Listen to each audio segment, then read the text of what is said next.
we have to stop at Wadi Rum Visitor Center in order to get our stamps. So before the arrival to Jordan, you need Jordan Pass. That waives your fees for the visa, so you will save 40 Jordanian dinars, and also that will give you entrance to the places like Wadi Rum, also Petra. You can choose 1, 2 or 3 day Jordan Pass. That will give you 1, 2 or 3 days in Petra. So we've got our Jordanian Pass stamp. It's almost invisible, but it's there. So the stamp is there, and then we can follow to the meeting point with our guide. We will have to leave our car and go to the desert bird camp that we've booked before. Yalla! Definitely it's way better if you've got it all reserved and booked before coming here. We are going now into the desert, as from now on you definitely cannot use and don't want to use a rental car. This is our first stop on the journey through the desert, and there will be many more. On the first stop you will see petroglyphs and other inscriptions that will show you 12,000 years of human occupation in Wadi Rum Desert. So we've just seen Kufik inscriptions. Quite quickly you will notice that there is no health and safety signs in Jordan, so you just have to follow common sense. If you hurt yourself or if you die, then you've done it wrong. So you definitely can go up, but it's very hard, definitely harder to go down. And this is the old well.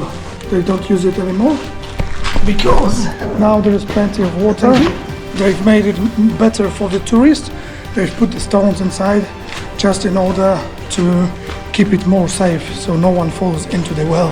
Inscriptions are even mentioned in the Quran. You will see that Wadi Rum is still the place without the crowds, but I don't know for how long.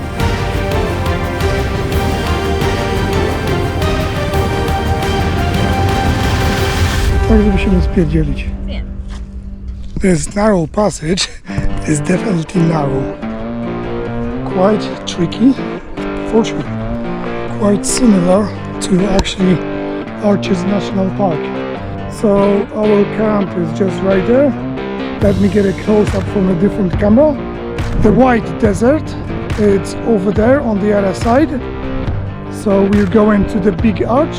This is the red desert and small arch. It's always more tricky to go down and easier to climb up.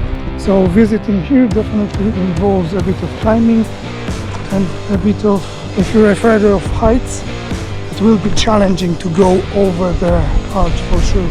This is quite good. There's a lot of traction, but in other places there is none.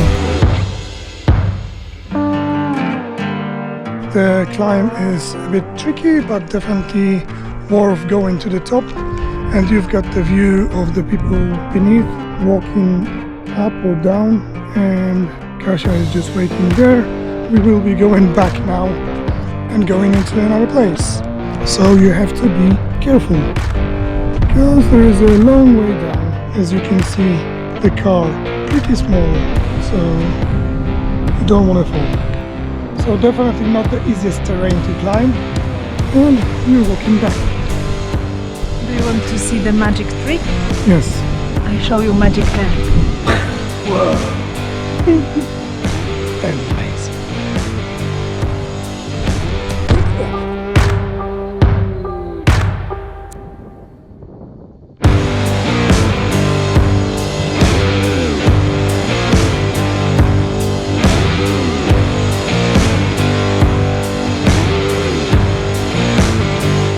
This is Arabic scarf called shema.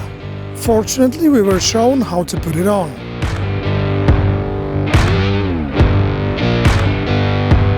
And if I don't want to use it,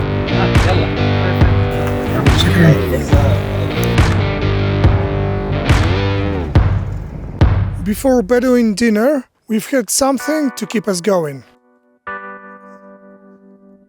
And our next location was the Mashroom Rock, and also white desert with the big arch.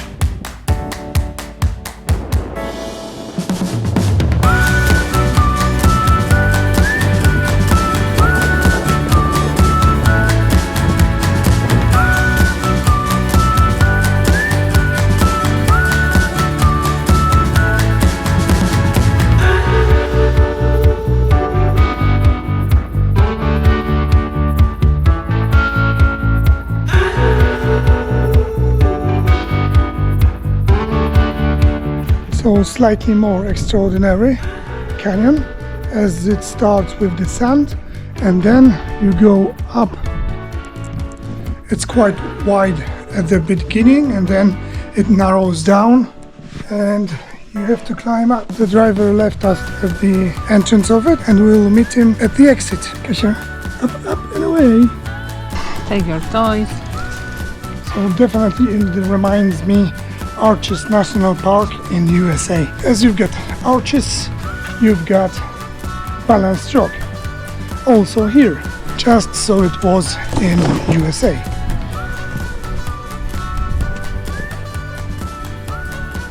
So this is how the other side looks like.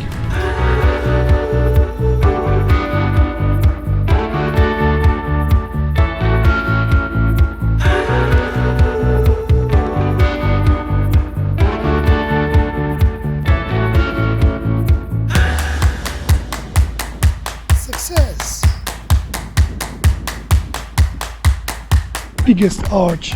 As you can see, there are people on the top and you have to walk all the way that Kasia did. So from the bottom, right up there, through the narrow passage here. She said that I'm too fat to fit in there. But I will try. And all the way to the top. And those are actually people on top and on the bottom, so you can actually see how big it is. And now I'm hoping for the sandboarding. Part 2 for sandboarding and stargazing at Wadi Rum coming next week.